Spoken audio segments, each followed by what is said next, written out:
j'aimerais voir le président Tshisekedi prendre une autre allure, un autre visage, où il doit être très sévère. C'est-à-dire qu'on te soupçonne, tu es parti. Soupçon et Pamba, tu es parti. Dans l'armée, ça doit être immaculé. Nous ne pouvons pas avoir une armée où nous ne savons pas qui est avec nous, qui n'est pas avec nous. Nous nous battons contre les ennemis. C'est exactement comme si vous avez une opposition des étrangers au milieu de vous qui vous mentent qu'ils sont congolais. Mais les étrangers, ils travaillent à leur solde. On les paye pour ça.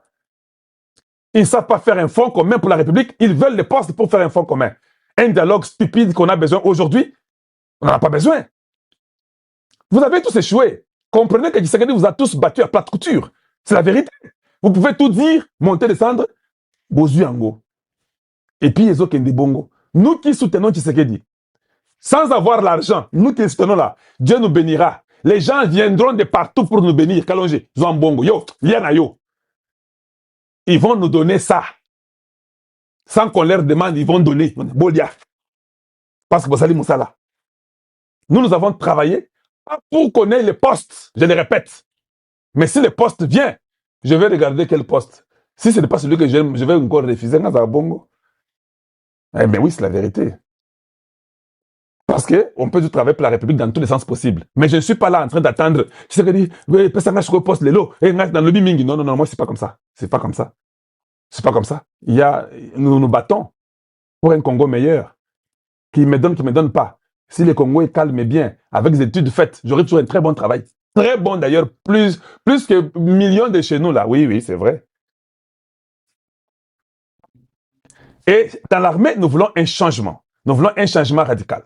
Mais ne vous en faites pas. Vous verrez maintenant, comme les ennemis n'aiment jamais la paix, ils n'aiment jamais voir les enfants de Dieu dans la paix. Ils vont commencer à jeter des tweets, des X, des bêtises, des WhatsApp, tout ça, Facebook et YouTube, juste pour vous embrouiller. Mais ça ne marchera pas. Parce que nous sommes du côté de la vérité et Dieu est avec nous. Ça, vous devez le savoir. Avant de finir, je dois lire quelque chose. Je dois lire, mais tout est bon. Les autorités américaines sont au courant et ils confirment ce que Tshisekedi a dit il y a 2 jours. La façon qu'il amène que les choses évoluent, il vous donne ce que vous voulez, mais de sa manière à lui, Dieu. Tshisekedi parle avec Trump, il dit tout ce que vous voyez là. 2 jours après, exactement tout ce qu'il dit, ce qui arrive. On dit, voilà, il a dit ça, non? Mais regardez, c'est là. Ah, really? Trump même a dit que ça, il me dit là, ça doit être vrai ce qu'il me dit. Vérifiez. Et aujourd'hui, il n'y a même pas moyen de vérifier. L'ambassadrice des États-Unis en Congo, l'ambassadeur Lucie Tamlin a déjà fait les rapports. Celui du Burundi des États-Unis a déjà fait les rapports. Celui des États-Unis qui est au Rwanda a déjà fait les rapports. C'est comme ça. Eux, entre eux, ils ont déjà fait les rapports. Donc, quand je vous parle là, le département a déjà tout ce qui se passe. Ce qui se passe là. Ils ne savent pas ça, mais ils ont déjà ça. Ils commencent à dire que, mais comment? Le président a parlé, mais c'est quoi ça finalement? Ça devient un jeu. Bozela, tout dans Abino. Voilà pourquoi quand je vous disais, hein, je veux qu'on signe. Je savais pourquoi je dis que je veux qu'on signe. Parce que vous ne signez pas, il n'y a rien qui le lie. Mais quand vous signez, et que ça ne marche pas, c'est une humiliation du président américain. Oh, elles n'accepteront pas l'humiliation. Ils vont dire non, pas question. Vous avez vu comment Tshisekedi a été accueilli? Vous là, vous les bandits des grands chemins. Vous avez vu comment Donald Trump avait accueilli les présidents européens? De la même façon qu'il a accueilli Kagame, c'est la même façon qu'il a accueilli les présidents européens. Mais pour Tshisekedi, vous avez vu que c'était différent. Donc Tshisekedi était mieux. Je dis bien, Tshisekedi était mieux que tous ces autres présidents-là. La façon, tout le monde a dit ça aux États-Unis. Il dit non, mais ce président africain qui a été accueilli avec honneur par Trump, en train de rire, être content avec lui. Mais regardez comment il a accueilli les Européens. Papa, c'est un signe. Ce n'est pas le hasard. Nao nayebi na bombi na kolobate, po na zana esengo ko sakana te. Balinyika ba fauché et Joana Bino, nde ngwe bitomba bazo bunde comme ça, papa. Il n'y aura rien. Il n'y aura rien du tout. Ça, je peux déjà vous le dire. Rapidement. J'avais autre petite chose à vous dire, à vous montrer. Ah, parce que là, il faut que je lise. Hein. Je dois lire ça, c'est très important. American Dream. Dispense en chaîne, Investment Group. Rêve américain, pour la consommer nos pangos aux États-Unis. Plus précisément, la ville où il y a Dallas. Aujourd'hui, c'est possible. Pays-moi pendant 30 ans. Ne vous trompez pas l'adresse. Dispense en chaîne, Investment Group. Voulez-vous acquérir une maison aux États-Unis? L'agence immobilière Dispensation Investment Group d'Elite Global, basée à Dallas, vous en donne l'opportunité. Il vous suffit de verser un acompte pour acquérir une propriété que vous payerez progressivement pendant 30 ans. Oui, vous avez bien entendu, pendant 30 ans. Contactez-nous au +1 737 420 84 24, au +1 469 720 60 93 ou au +1 737 548 51. Dispensation Investment Group, investissez dans votre avenir avec l'immobilier aux États-Unis dès aujourd'hui. Oh ma papa, ton maman lopango. Rêve américain.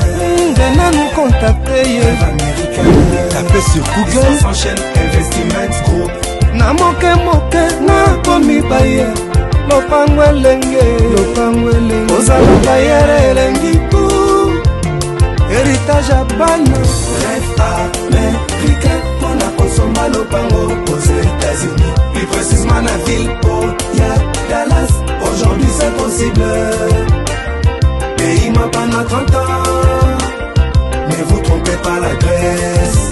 Soit sans chaîne Investissement. Otaka Music Band International. Il vient d'y signer ici, ça n'existe pas. Vous ne saviez pas ça, non? Oui, parce que tu n'es pas dans le monde diplomatique. Aucun texte.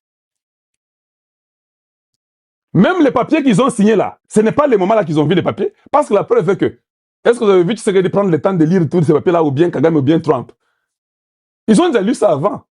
Ça, c'est symbolique. Comment vous n'êtes pas intelligent, mon frère, ou ma soeur? Les papiers que vous voyez là, ils ont déjà lu ça, ils ont déjà ça avant. Parce que tu ne vas pas donner du temps. Maintenant, Tshisekedi commence à lire les 1 ou 2 papiers là, il lit, pour qu'il appose la signature, et puis Trump lit aussi. Non, c'est faux. Vous ne comprenez jamais ça? Tous les partis, on leur donne les papiers avant. On leur dit amendez, changez quand vous voulez. Vous changez, vous retournez. On regarde au département des taxes que vous avez changé, vous avez trouvé. Et puis s'il y a un point de divergence, on vous retourne. Vous faites. Quand vous ne vous attendez pas sur une expression donnée, eux maintenant vous proposent que non, mettez alors ça. C'est ça les négociations, non? Mettez alors ça va.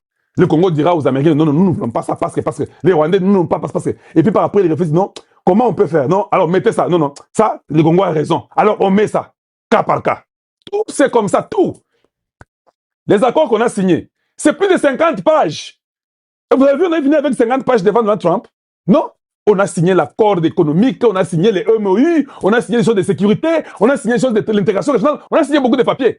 C'est des papiers que vous voyez devant eux là. Comment vous ne comprenez jamais les choses? Quand je vous dis que le moment qu'on donne ces papiers-là à chaque groupe qui est travaillé, si dans votre équipe, vous avez des mauvaises personnes qui sont corrompues, ils peuvent aller mettre des termes qu'il ne faut pas. Pour votre information, au Qatar, dans la dernière minute, le Congo a refusé une phrase. Vous saviez ça? Je viens de vous dire ça aujourd'hui. Eh, Boyebité, vous n'avez pas d'informations, vous n'avez pas de connexion. Le Congo a refusé une phrase que le Rwanda a insisté. Ça, c'est le Qatar, pas même les États-Unis. Le Congo a refusé. Les documents sont partis à Kinshasa. Tshisekedi les a vus. Vous saviez ça?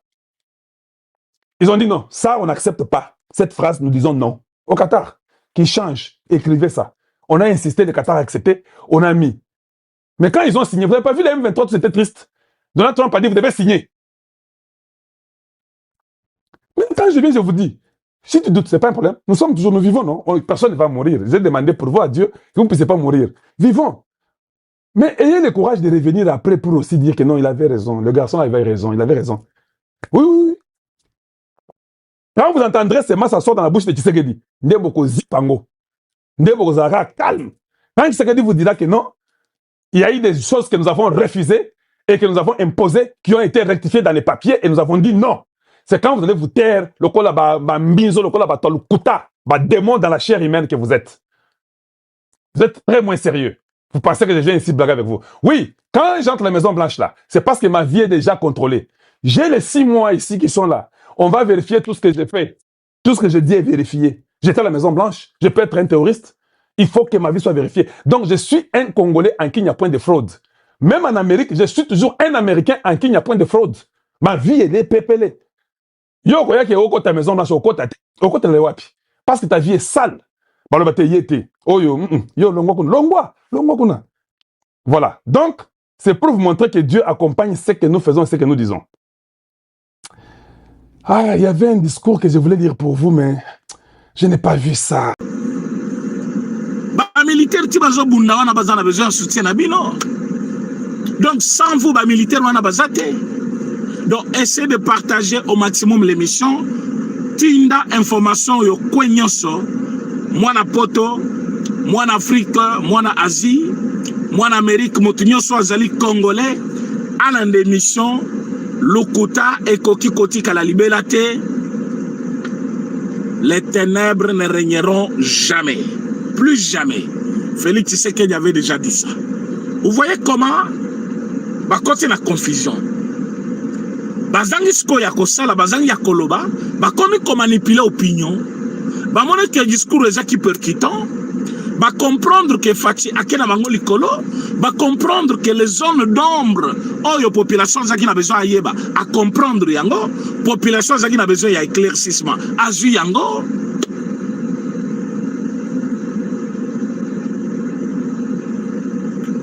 Et bien, il faut comprendre que, comme population, va comprendre, et que population va s'aligner si banaye, liwana bango. Effectivement, c'est fini pour vous. C'est fini pour le Rwanda, c'est fini pour tous ces gens-là. Même Bino Baïbo, c'est lui qui s'hazardé, auto soutenir, quoi, M23, Bozali Kolekisata na Bino Pamba, Tanza Belkolazo Monabino. Je vous le dis avec la main sur le cœur. Ce que vous faites, vous allez regretter ça très bientôt même.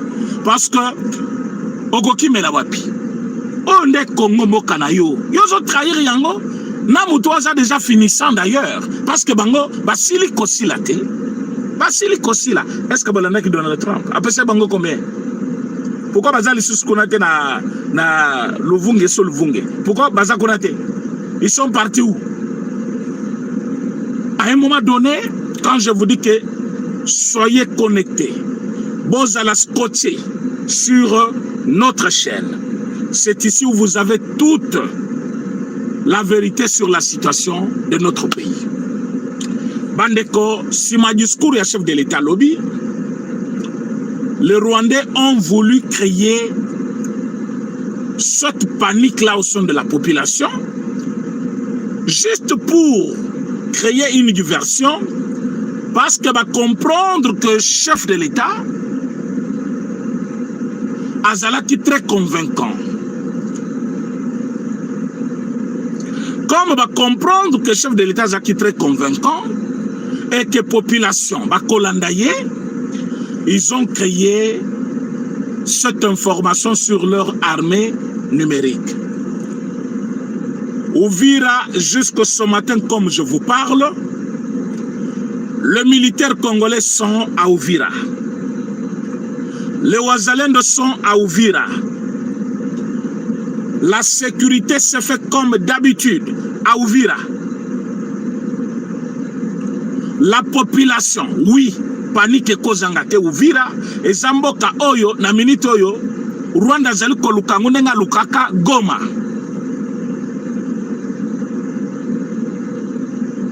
Ndenge Alukaka Goma, à plusieurs reprises, il a tenté, Bayaki Koressure.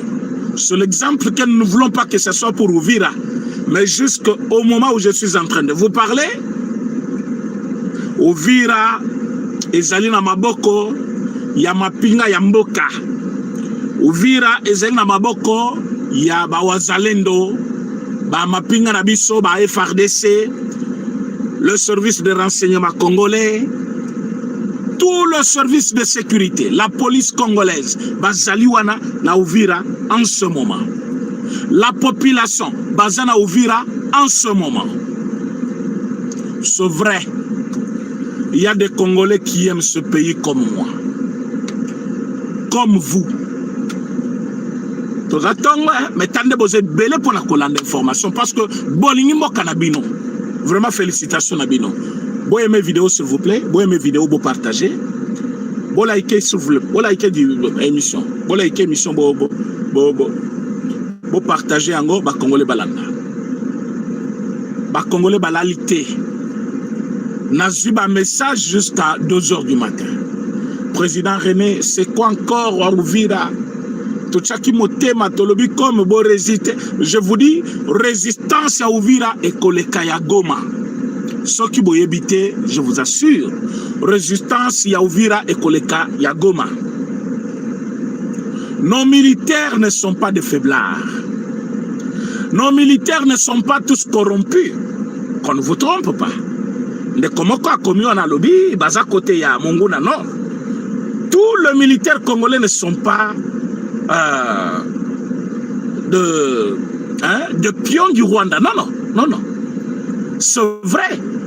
Il y avait certains parmi nous qui travaillaient pour le compte du Rwanda. Encouragés par beaucoup de Rwandais qui étaient dans l'armée.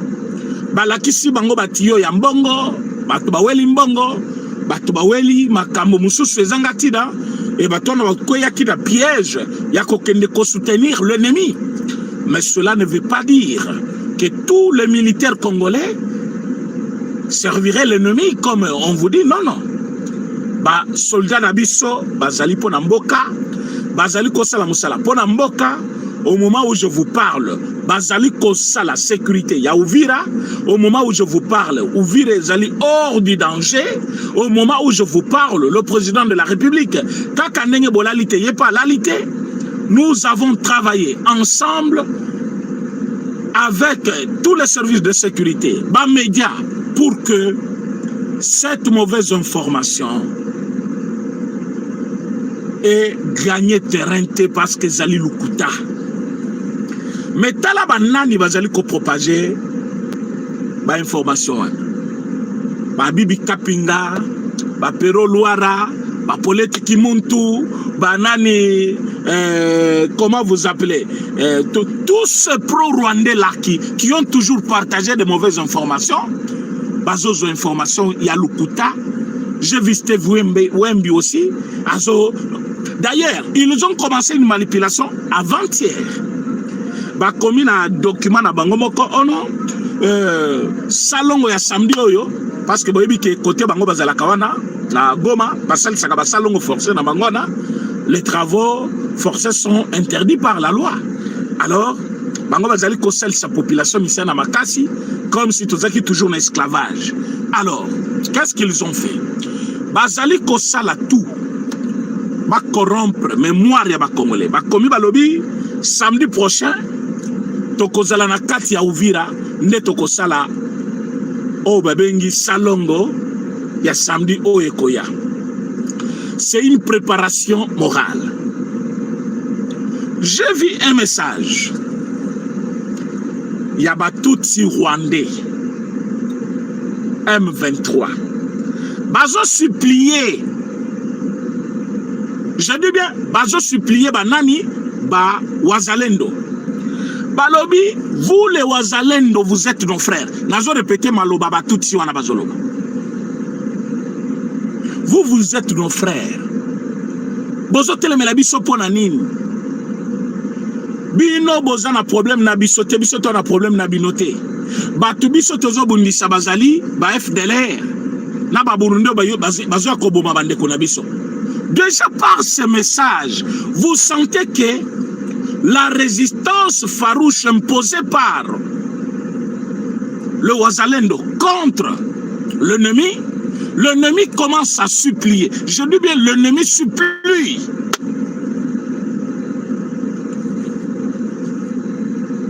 L'ennemi supplie. Alors, ce que l'ennemi a supplié, c'est-à-dire à l'aucun moyen de corruption et s'imiter, à l'aucun moyen de manipulation publique et s'imiter. Aujourd'hui, à la veille du discours, ils ont utilisé l'armée numérique. Mais jusqu'à quand Bisona Bino Tokobanda Kondima na Buzoba. Pourquoi Obango Balobaka Biso Tomona Kayango parole d'évangile. Pourquoi ceux qui vont babeti loko Biso faut te paniquer malamoko. Demain, metango Biso peut te lobaka. Et pas la bango bakoya la panique. Mais il y a biso squeleki. Je vous dis, j'ai reçu le message. Naïbisa Kibino Yangon émission ya lobby. Naïbite ba émission pe na sala. Ceux qui boti de la Kango pe batundenge boti na kanga ba image ya ba Rwandais tango bazoloba. Mais yango na zoloba. nalobi ke Uvira ekweite kata pe parti wana tindela batu nyonso baza na répertoire na yo yebisa bango ke président René Auti koloba na biso ke Uvira ekweite ba mapinga ya mboka baza na Uvira ba wazalendo baza na Uvira contrôle total les osama na Uvira ba avion na biso lobby et survoler l'espace aérien ya Rwanda sous forme d'une menace ce qui boyebite le président de la République chef de l'État na discours na ya lobby alobaki nous allons respecter les accords toko respecter batu na biso nyonso oyo tozana bango ba partenaire na ba accord wana mais tokoti kala ata mukete kolembisa na responsabilité na biso pona koti kamunguna a dominer sur nous parce que au départ l'ennemi a voulu manipuler l'opinion oh bomoni ba Rwanda est un avantage à Rwanda ba tunyoso balobaki eloko wana bazali ba pro Rwanda boyebi pourquoi balobaki yango c'était pour embrouiller la population, créer une disgrâce entre le président de la République et la population, créer un climat malsain entre la population et le président, méfiant ses quotas. Batouana baboya président, babana ko résister comme ça bango profiter terrain. Et là que zo kale munguna ezali unité na biso. Tozali ensemble biso na bino. Population na président bas ensemble. Et là quoi nezo sala mabe na Rwanda so boye biangote. Ils font tout pour vous séparer. Ils font tout pour créer une mésentente, un climat malsain. Bazali koloba intérêt yabino ezate na kati accord. Président Auti koloba, je répète cette phrase. Lenga lobby.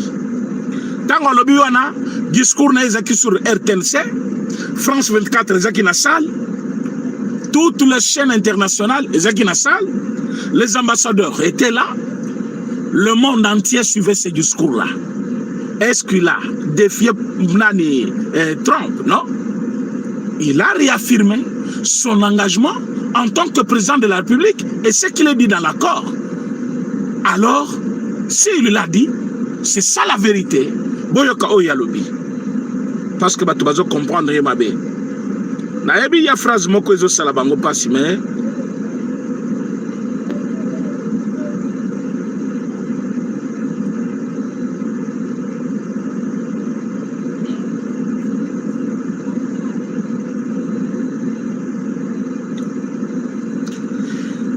ces accords signés à Washington ne consacrent aucune forme de partage de notre souveraineté.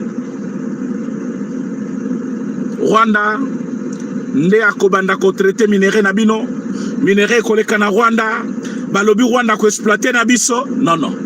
Nous sommes un pays souverain. Nous avons le pouvoir sur nos mines, sur notre sol, sur tout ce qui est à nous.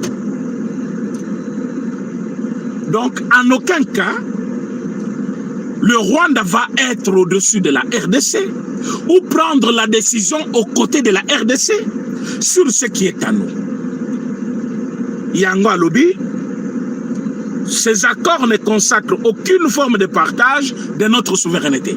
C'est-à-dire, Rwanda n'a biso to communauté ndengemoko, to komiko décider ba mine na biso ndengemoko, ba décision mboka ndengemoko alobi bongote. Il ne valide ni le prétention territoriale de qui que ce soit, ni la mise sous tutelle de nos ressources. Bon, minerai na biso yo, allez bon exploiter na no komi abino. Nulle part dans ces accords on a dit ça.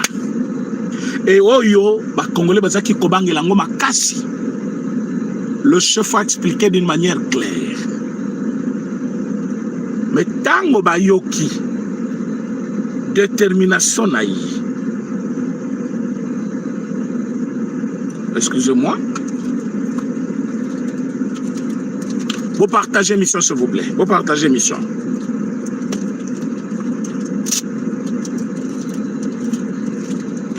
Nous n'allons pas céder. Binope, bosunga poto CDT. Bo partager information, Congolais nyo soit d'information. Batu nyo so bazali kolanda biso musika. Boye bisabandeko o bazala ki na inquiétude. Baye que nous n'allons pas céder. Oh, c'est quoi ça? Nous n'allons pas céder à la manipulation de l'ennemi. Ou à utiliser même certains Congolais dans le souci de nuire. Va créer climat moko, il y a panique na kati ya armée. Armée n'a pas ko paniquer. Je vais vous dire pourquoi. Je suis en train de chercher.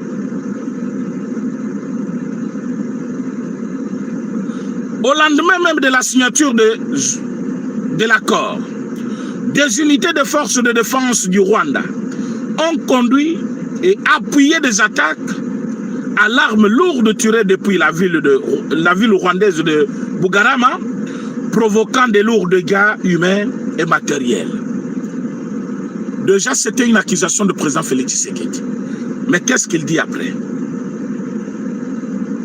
Tant qu'un seul village, tant qu'un seul quartier, tant qu'une seule colline de ce pays restera sous la menace des armes illégales, je considérerai que notre tâche n'est pas achevée.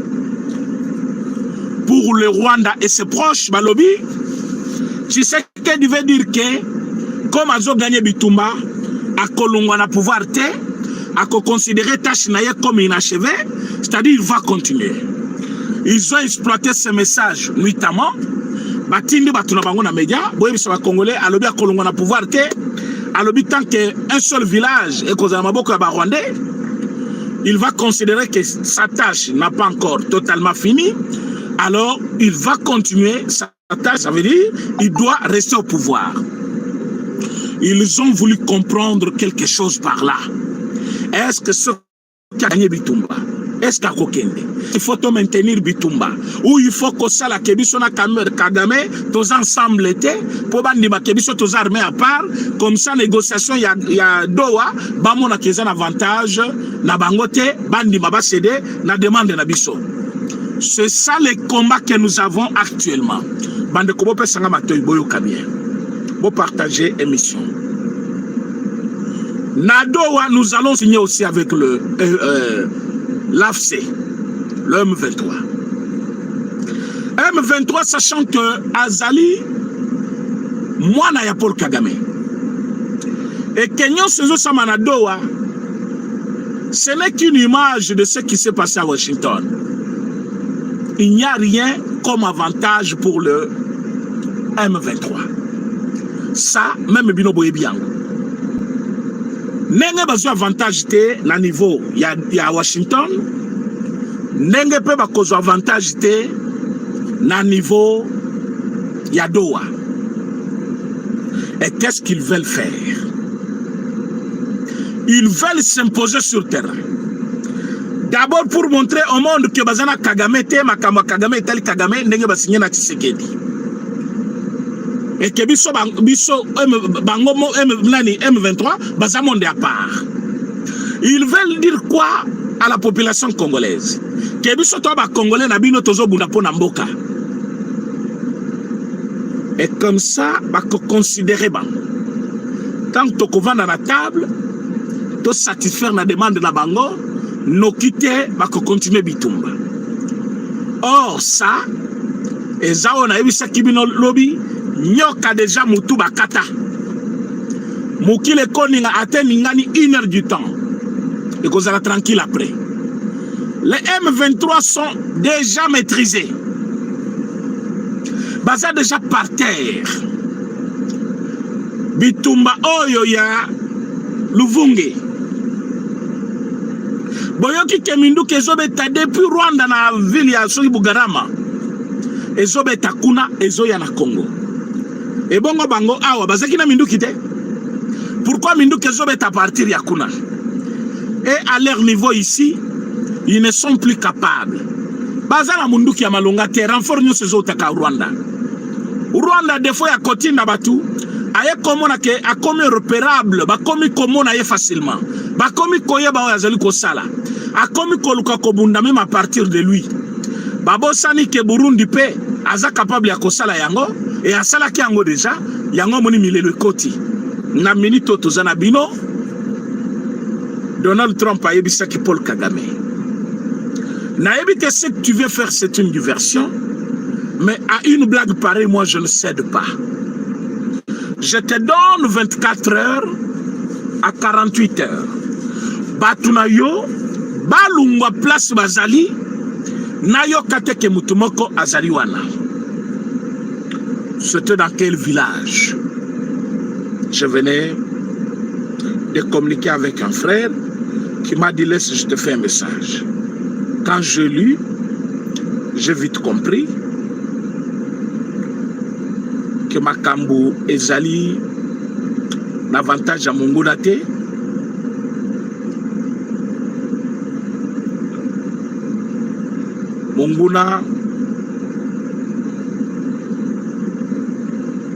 Monguna koki kodenda akoki kosala oyo amoni. Monguna koki kosala buzoba nyonso azosala, mais ayeba qu'il a déjà perdu d'avance. Au nord de Nyabiondo, il y avait déjà le mise en place de chars de combat,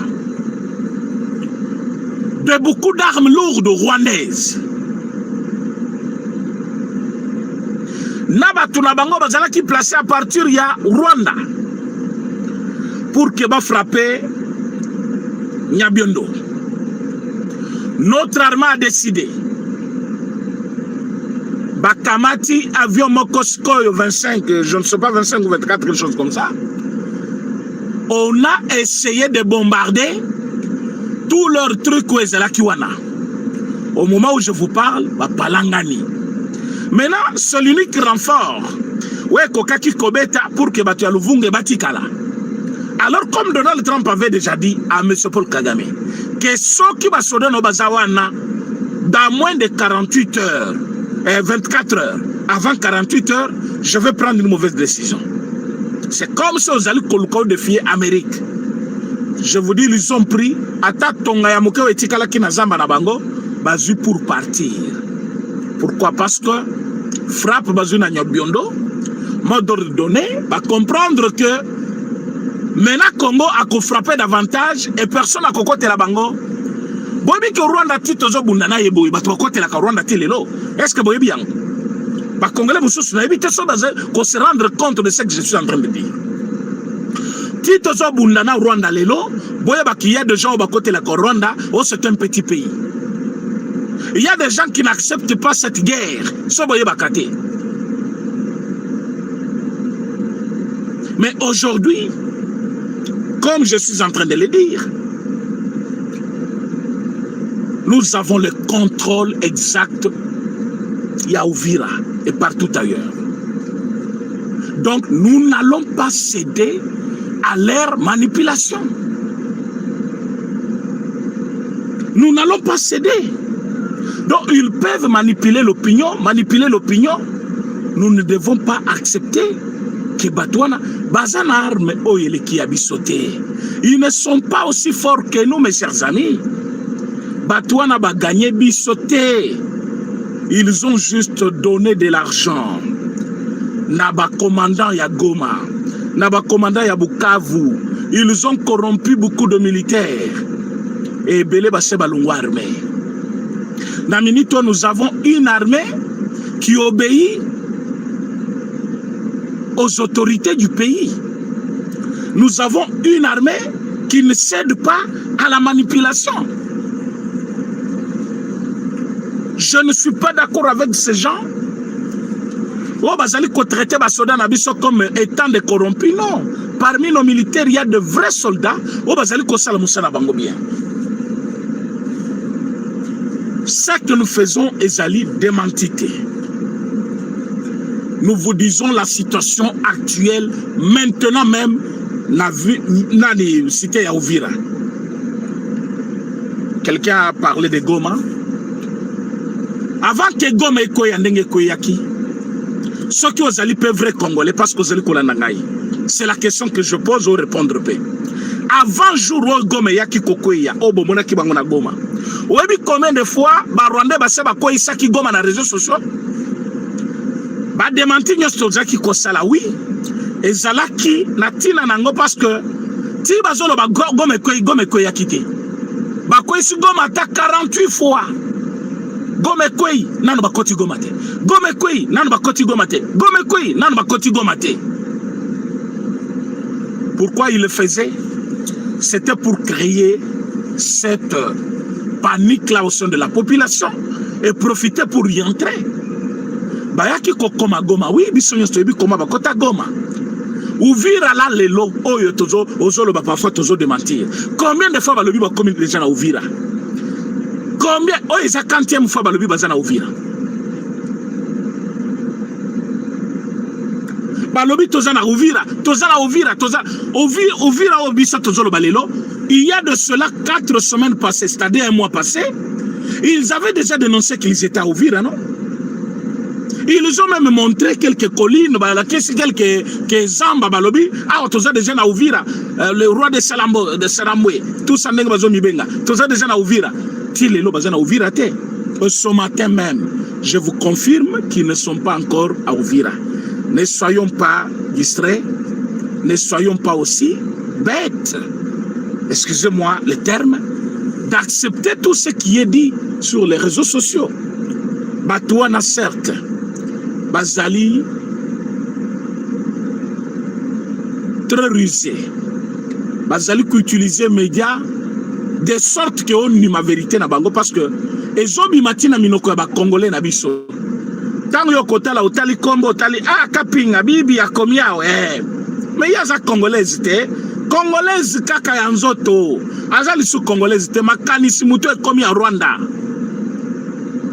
Tango kotala me pero lo arate alobela kama mboka te mais azolobela lisu mboka te makambu na ye komi na intérêt ya Rwanda pour vivre afuta moi studio na iba PC na Belgique azo moye ya kosomba nani lipa na ye kolia atinde la mwasi na bana boya awa mwa quelque chose pona ye akomi kosalango pona mbongo ezali su par amour te akolinga mboka te akomi ko servir maître na ye le Rwanda et belé peto yebite ba infiltrer bisotro et belé baza ba congolais te. Bola eke émission s'il vous plaît.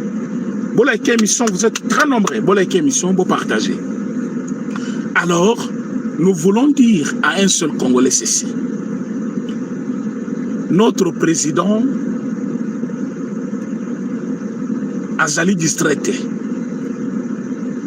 Notre président est très prudent et très éveillé. Azali kosala tout pour que Bitumba ici là. Et son engagement, Bomoni Yango, même dans le discours Yalobi, vous pouvez comprendre comment il est prêt à tout. Le président de la République a compris que le Rwanda manipule beaucoup de Congolais. Mais il a dit, Biso batutozali na charge mboka na maboko, photos la modèle. Ce qui tobandi concédé na manipulation, c'est-à-dire le pays entier est kokoya. Et tokoki jamais kondima kokoyi sabendele likolo ya kobanga, likolo ya panique, likolo ya rumeur, likolo ya tango balobi. Boye biso président Félix Tshisekedi azaki mutu moko peureux na sakimi Kagame akei. Bato bazaki komona Kagame lokola mythe moko boye qu'on ne peut jamais affronter. Les gens voyaient Paul Kagame comme étant un homme qu'on ne peut jamais affronter en Afrique. Ils ont affronté Kagame, ils ont zanani, boy boy. Mais le chef de l'État a affirmé et réaffirmé qu'il est prêt à tout et qu'il va gagner cette guerre. Tant que s'acharner, la phrase n'a que tant que seul village, si tu es Maboko à Rwanda, tu considères que tâche n'a pas facilité. Oh, tant que le bon, ça veut dire, tant que Bitumba Kozala, à Kozala Kana Congo comme président. Oui. Comme comme bino boza côté ya mutu ya bitumba bosi sa bitumba boye bisa si sa bitumba boye bisa watu na bino balungwa na Goma pour que ya organiser pe élection alungwa na pouvoir yo zo la ka alungwa na pouvoir po zongi sa lisusu mobomi mususu ozongi so Rwanda mususu ozongi sa mutu oyo bakoyoka na Paul Kagame ndenge basalaki na 2012 Museveni afandi Kagame avandi bapesa ordre na ba M23 basigna ba accord balobi bino bokende ko gérer tel mine bino bo gérer tel mine bino bokende ko gérer mine oyo ale bayokani balobi bitumbesili bino pe balobi bitumbesili bo fete bo sepeli lobi kuna ba eko ilisusu terre. On ne va pas faire ça. Nous sommes prêts à tout. Nous allons combattre. Nous allons faire tout ce qui est à notre possible pour que Bitumba est si là.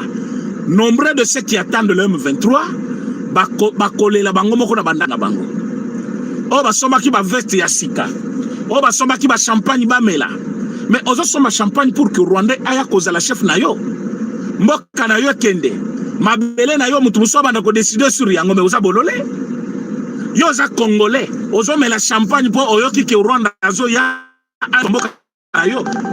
Donc oza d'accord, Rwanda azo mboka na yo, c'est ça. Hein? Un homme normal, au lobby, Rwanda azo mboka na yo et comme mboka na ye.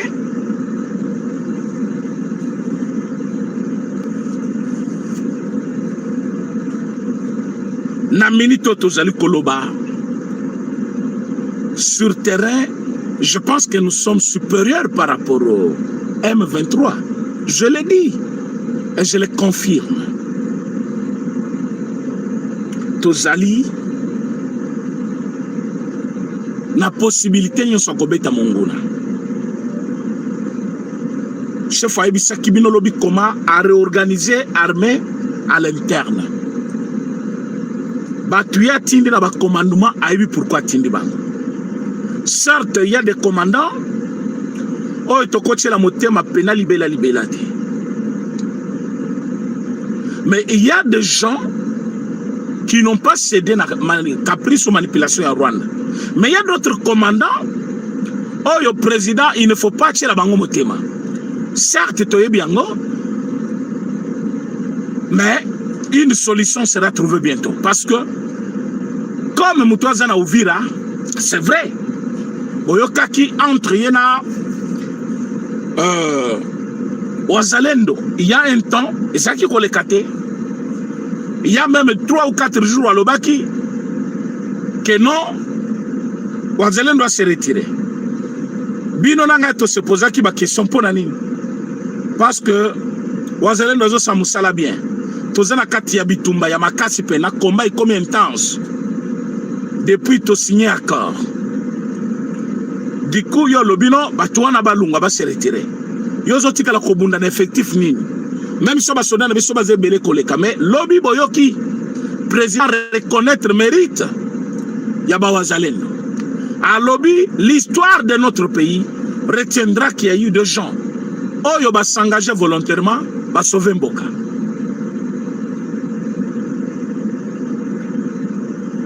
Et ce qu'il est là, Tobandi ko reconnaître Batouana sur le plan national. Tobandi ko reconnaître Bango. Président de la République a pesi Bango valeur wana. Yo commandant au commis sur le terrain, yo moko d'emblée comme ça, aux yeux de décision au lobby, non, va se retirer. Ça ne va pas. Mais ce n'est pas une décision qui doit être prise à la hâte. Basoda Moussou Bazali ko travailler na ye pona koye pas. Pourquoi il avait dit ça? Même si il y avait eu des dérapages côté de Wazalendo, mais comme on continue à faire mieux avec eux, on doit quand même se regarder face, se dire de vérité. C'est là en famille, continue vers la victoire. Parce que cette victoire est certaine, cette victoire est vraie, cette victoire est proche, cette victoire est la nôtre. Mais ce qui est toujours, la tendance, il y a une division déjà entre nous. Et surtout que division tozali koluka et ko profiter na bisote là, c'est-à-dire il y a ça ne va pas. C'est-à-dire tozo sala ngopona banguna. Ce qui tozali komona ke mutumako azali ko créer division. Et ayebi que division est ko profiter na bisoté. C'est-à-dire, soit allié mbongo ennemi, soit il est avec l'ennemi. Et Moutouazana ennemi, c'est-à-dire il n'est pas avec nous. Et ce qui est ennemi wana, to gagner place nos que kozala wapi. Yango moni chef de l'État, azaki clair lobby pona koloba. Les Congolais de mauvaise qualité, ils doivent choisir le bon côté de l'histoire. Parce que notre pays, plus de 30 ans, bitumana bitumba, nous ne sommes pas condamnés à vivre toujours et toujours nakati ya bobola, ya souffrance, ya minduki, toujours, je dis bien, condamnés à vivre comme ça. Jamais. Jamais. Nous ne sommes pas condamnés. Yangomon à la fin de son discours à lobby, la RDC, lève-toi, car ta lumière est proche. C'est une parole biblique. Je sais que parmi nous, parfois, il y a des musulmans, mais moi, je suis chrétien. Je vous dis que c'est que le président a prononcé devant cette auguste assemblée, et Zali n'importe quelle parole. Il est chef de l'État. Il engage la nation. Ce qu'il a dit, Tokobenga même parole prophétique. Bitumba Oyo et Oumeli. Mais victoire paix Yangoyo. To profiter victoire. Au lieu de kalana distraction, Yakolukana ni topé ses responsabilités. Nana salaki bien te, nana salaki boite. Mais je vous assure que ti pourquoi na kopipe sabino bonne nouvelle. Tito comme à pourquoi elle est là à 18h. Je vais vous donner une très bonne nouvelle. Cette bonne nouvelle est que notre armée, est-ce que vous allez prêt dans le Bayango? Ah, dans le Bayango. Vous partagez mission. Vous partagez mission dans le Bayango. Vous partagez, vous s'abonnez pour avoir Sika. Vous partagez mission s'il vous plaît. Bino vous allez en ligne. Vous likez mission s'il vous plaît. Vous likez.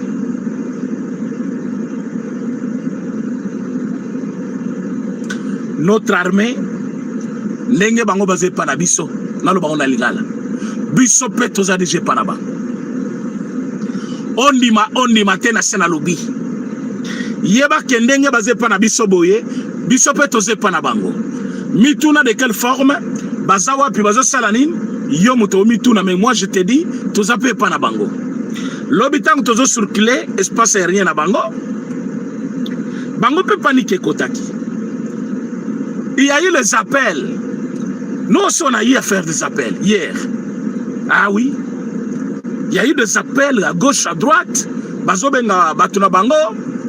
Bazobenga Banani, comment on appelle, ma partenaire na Bango Moussousou. Chaque jour qui passe ici, il y a des Congolais qui m'habitent. Bazo Kota Burundi, Bazo Kota Rwanda.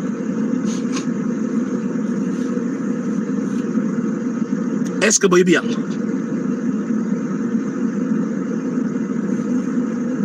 Tango bango bakota kepa na biso bakota ka na mundu kite bakota pe maboko pamba mindu kebele pe bazwaka.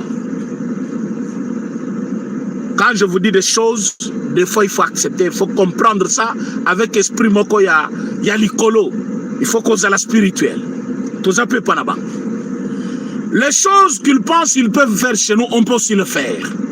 Quand je vous dis que Fati n'est pas celui que vous voyez, Fati n'est pas un faible, Fati n'est pas celui que vous pensez dans vos têtes. Oh non, parce que il fallait si Sabitumba. Mais je vous ai toujours dit, avant Fati, il y avait des présidents. Parfois, vous avez exigeant Boina Bangote. Vous avez exigeant. Vous avez si Sabitumba dans 3 mois. Bitumba Nabisona Rwanda, on vous dit ça fait 30 ans. Et vous pensez que dans ce temps où il y a piégé de partout, dedans comme à l'extérieur. Quand je dis piéger de partout, c'est le chef d'état-major général. Yabango Moko. Son ministre, il y a défense, Moutouna Bango. Kabila est parti, il a laissé tout ce qui était Kabili, était en place. Kaka Kombo Kabilande Kendaki, il y a Yemokona et Longinaye. Tu as un pays comme ça, piégé à tous les niveaux, avec l'homme 23, exploitant le minerai du pays, avec l'homme 23, faisant tout pour résister à Batouana titre comme il a niveau comme il présent faible. Mais c'est quoi? Quelle lecture politique Yozanango? Quelle façon d'analyser la politique? Quelqu'un a pris son temps, il a co-géré Batouana depuis 7 ans maintenant, alors qu'ils avaient tout prévu pour que des Ambalungulaye, Yomona Moutouana a pété. Kagama oti ko avoué yango. Ngai pe na ibisa kabino yango. Kagama lobi nini? Kagama lobi batunyo sobazo se kabiso. Biso ba africain. To komi ko kende ko régler ba différent na biso devant les occidentaux. Les autres en Amérique. Est-ce que ngam na kenda ka Amérique? Mutake ko lukaba américain c'est Tshisekedi. Boyo keloko na loba wana. Akanisaki mboka na ye Congo ezali envié par tout le monde. Comme ça ndenge ake koluka bango pour que batu nyonso bakozala prêt ya koluka mbongo koluka minere bakondima cause na ye po ezala avantage na ye. Na yebite so bolandaki discours na ye. Na yebite so bolandaki discours ya Paul Kagame. Il voulait juste vous dire que c'est Tshisekedi qui est allé voir pour Nani Amérique pour que Makambwe Kuna prise un avantage à Tshisekedi. Mais allez-y comprendre ce que je veux dire par là. Tango M23 a bandi kozwa Goma, M23 zu Bukavu. Je vous dis même certains ministres et à président Félix Tshisekedi. Bazonga Kisima. Je vous dis il y a des personnes.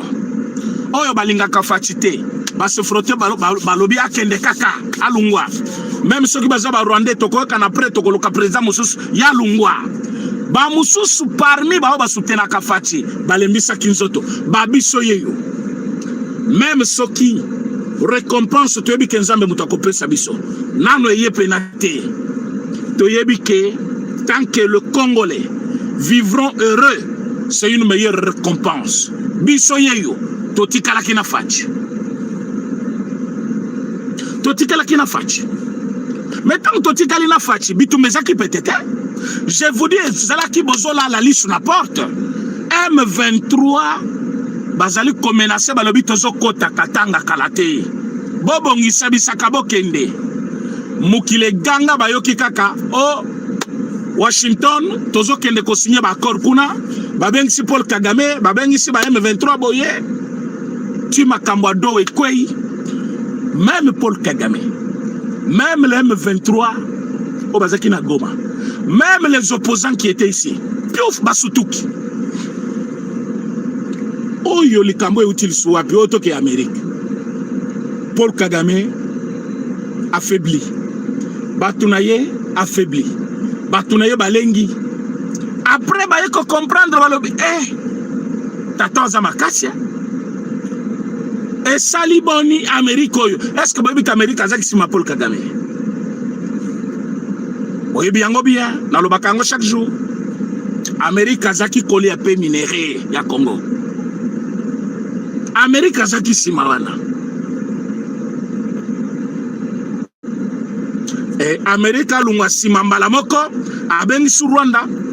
Ce n'est pas parce qu'on lui a proposé mieux, parce que bien tout botanga accord, bozan on a ba téléphone, botanga, beaucoup mon place ma pesi Amérique quoi que ce soit.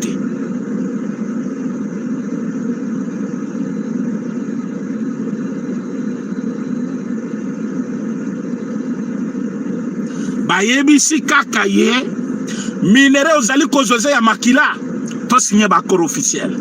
D'une manière claire, d'un état à un autre, tu vas gagner. Kobo ma congolais pamba boité. Tala ndenge bazoya bazo bomanzela nzela po bazwani et simaya Paul Kagame, il y avait le sénateur américain, les décideurs américains, le faiseur même de président américain. Babangisi Nani Donald Trump, a eu décision à l'objet, je te donne une équipe travailler avec lui. Équipe wana, na équipe nabiso babandi kosala. Babangisi Paul Kagame, makamuno na tulin koyo kangote.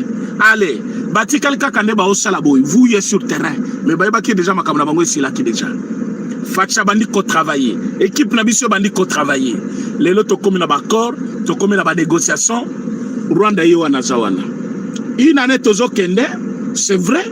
Ça nous fait pas bien comment on a équipé depuis une année, mais bapesa kibiso une semaine à 2 semaines bakozana Kinshasa. Balobaki avant un mois bakozana Kinshasa. Balobaki avant 3 mois bakozana Kinshasa. Les lotos a une année, bazoluka Uvira. Donc Fachi n'est pas pété. Place à Télémeli, il faut Zalapena, fin politicien pour comprendre ce qu'il fait. Alors quand quelqu'un doute que non, tokoza na batu na biso na Rwanda te. Et bon, jour bango bazo kota Goma, biso pe tozaki na Rubavut. Tokota la kinzelani. Qu'est-ce qui vous empêche de croire que nenge tokota ki wana tokota lisusu? Et quand on parle de l'infiltration, biso bakota kao. Bakota na minduki te bayaka na avion te. Biso pe tozana Rwanda non? Yo ibango te. Tozana Rwanda. Ce qu'il faut ici, on peut le faire. Mais tout ça la plus perdant parce que là comme Amazon que ça frontière na biso. Ba